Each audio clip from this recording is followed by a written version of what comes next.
पानी से भरा हुआ एक घड़ा और 2 लोटे लेकर दूसरे चौराहे पर बैठ जाता है। उसके पास भी लोग पानी पीने आने लगे और शाम होते होते उसके घड़े का पानी समाप्त हो जाता है और उसके पास भोजन खरीदने के लिए पैसे इकट्ठे हो जाते हैं। शाम को राजा और मंत्री फिर से कालू के घर आ जाते हैं। आइए मित्र, बहुत अच्छे समय पर आए हैं। आइए भोजन कीजिए। मैं तो पूरे दिन तुम्हारे ही बारे में सोच रहा था मित्र। मुझे तुम्हारी बड़ी फिक्र हो रही थी क्योंकि राजा ने मोचियों के लिए अजीब सा एक फरमान जो जारी कर दिया। भला बताओ, अगर मोची सड़क पर जूते चप्पल नहीं बनाएगा तो कहां बनाएगा? जरूर राजा ने कुछ अच्छा ही सोचकर ऐसा आदेश दिया होगा। मुझे तो लग रहा था कि तुम कहीं और चले गए होगे, क्योंकि अगर तुम जूते चप्पल नहीं सिल पाओगे तो क्या करोगे? भोजन कैसे खरीदोगे? मित्र, ऐसा बिल्कुल भी नहीं है। मुझे मेरे ईश्वर पर भरोसा है। उन्होंने मुझे आज भी भूखा नहीं रखा। आप भी हमारे साथ भोजन कीजिए। भोजन? परंतु कल तो तुमने कहा था कि तुम दिन में जो कमाते हो उन पैसों से शाम का भोजन खरीदते हो। मैंने आपसे सत्य कहा था। अब मैं पानी बेचता हूं और पानी बेचकर मुझे जो पैसा मिला उससे आज का भोजन खरीदा है।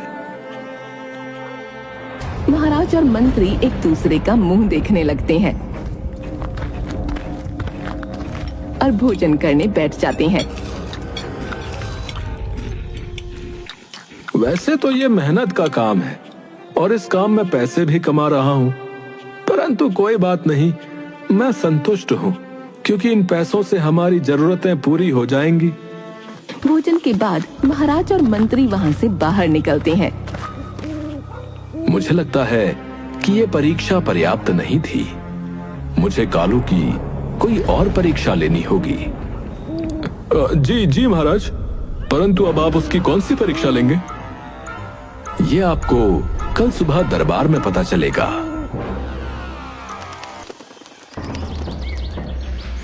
दूसरे दिन दरबार में महाराज फिर से एक नया आदेश देते हैं। मंत्री जी, नगर में आदेश जारी करवा दिया जाए कि कोई भी व्यक्ति सड़क पर या चौराहे पर बैठकर पानी नहीं बेचेगा, क्योंकि पानी बेचना उचित नहीं है। उसके लिए मूल्य लेना गलत है।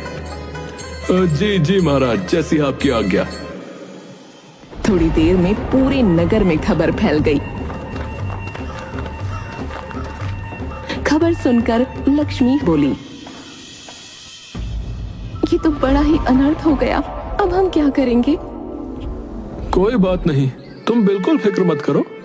अब मैं जूते तो नहीं सिल सकता, पानी भी नहीं बेच सकता, तो भी कुछ ना कुछ ईश्वर ने हमारे लिए जरूर सोच रखा होगा। तभी कालू की नजर एक लकड़हारे पर गई। वो उसके पास जाता है। भाई, यदि आप मुझे मेरे प्रश्न का उत्तर दें तो बड़ी कृपा होगी।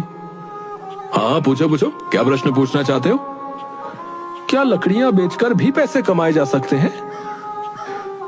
जरूर कमाए जा सकते हैं, बस तुम्हें अपने हाथों को मजबूत रखना होगा, क्योंकि लकड़ियों को तोड़ने, काटने और उन्हें उठाकर एक जगह से दूसरी जगह ले जाने में हाथों को बड़ी मेहनत करनी पड़ती है। तुम्हारे हाथों में ताकत और पीठ मजबूत होनी चाहिए।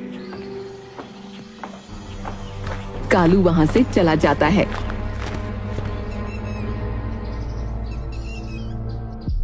और रात के वक्त राजा और मंत्री फिर से कालू के घर पहुंच जाते हैं। कालू, तुम कैसे हो? मैंने आज फिर से राजा का एक नया फरमान सुना और फिर से मुझे तुम्हारी फिक्र हुई। अब तुम क्या करोगे?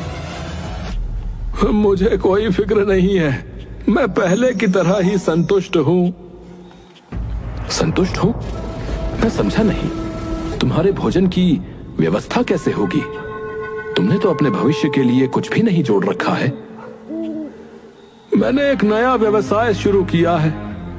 नया व्यवसाय? कैसा नया व्यवसाय? मैंने लकड़ियां काटकर बेचना शुरू किया है और उसमें मुझे अच्छा पैसा मिल रहा है। काफी कुछ बदल गया है जीवन में, परंतु सब कुछ ठीक है। मैंने दिन भर लकड़ी काट कर इकट्ठा करके शाम को बाजार में बेच दिया और जो पैसा मिला उससे चावल और खाने की अन्य सामग्री ले आया। राजा को बड़ा आश्चर्य हुआ और वो बिना भोजन किए ही कालू से विदा लेकर निकल जाते हैं। महाराज मंत्री से, मंत्री जी, बड़े आश्चर्य की बात है, कालू इस परीक्षा से भी बाहर निकल गया। मुझे लगता है अब मुझे कोई और परीक्षा लेनी होगी। महाराज, अब आप उस गरीब मोची को उसके हाल पर छोड़ दीजिए। ऐसे कैसे, मुझे पता करना ही होगा, और यदि वो जो कुछ कहता है या जो कुछ हमें दिखता है बस वो सत्य है, तो ये हमारे लिए बहुत ही काम की चीज है। हमें इसके बारे में अवश्य पता होना चाहिए। अगले दिन महाराज ने एक नई घोषणा कर दी। सभी लकड़हारों को राज्य के रक्षक दल में शामिल किया जाएगा। अब कालू राजा के महल के बाहर हाथ में तलवार लेकर पहरा दे रहा था। कुछ समय बाद कालू अपने दल के प्रमुख के पास जाता है। सरकार, हमें दिहाड़ी कब मिलेगी? आपको वेतन माह के अंत में मिलेगा। यहाँ आपको रोज की दिहाड़ी नहीं मिलेगी। कालू के साथ वहाँ अन्य लकड़हारे भी थे। अरे ये तो बड़ा अनर्थ हो जाएगा। हम पूरे माह क्या करेंगे? अपने परिवार को कैसे संभालेंगे? दल के प्रमुख ने कोई उत्तर नहीं दिया और वहाँ से चला गया। कालू शाम को बिना सामान लिए घर पहुँचता है और लक्ष्मी को सारी बात बताता है। अब हम क्या खाएंगे? हमारे पास तो रात के लिए एक दाना भी नहीं है और न ही पैसे हैं। हम क्या करेंगे जी? कालू कुछ समय मौन रहता है और अगले ही पल कालू लक्ष्मी से बोला, तुम फिक्र मत करो, मैं अभी पैसों का इंतजाम करके वापस आता हूँ। कालू अपनी चांदी की तलवार एक सुनार के यहाँ बेच देता है और उन पैसों से एक माह के लिए भोजन पकाने का सामान लेकर वापस आता है। लक्ष्मी, ये एक माह के लिए भोजन की सामग्री है। अब जब एक माह बाद वेतन मिलेगा तब हम उस वेतन से अगले माह के लिए भोजन का इंतजाम कर लेंगे। लक्ष्मी खुशी खुशी भोजन पकाने लगती है और दूसरी तरफ कालू लकड़ी से एक सुंदर और हूबहू वैसी ही तलवार बनाने बैठ जाता है जैसी उसने बेची थी। तभी राजा फिर से आता है और उस समय कालू खुशी से गाना गा रहा था। क्या बात है मित्र, आज तो तुम ज्यादा ही खुश लग रहे हो, जबकि मुझे तो लगा था कि तुम बहुत परेशान होगे, क्योंकि मैंने राजा का नया आदेश सुना और जहां तक मैं जानता हूं राजमहल में काम करने वाले लोगों को माह में एक बार वेतन मिलता है। अब तुम एक माह तक क्या करोगे?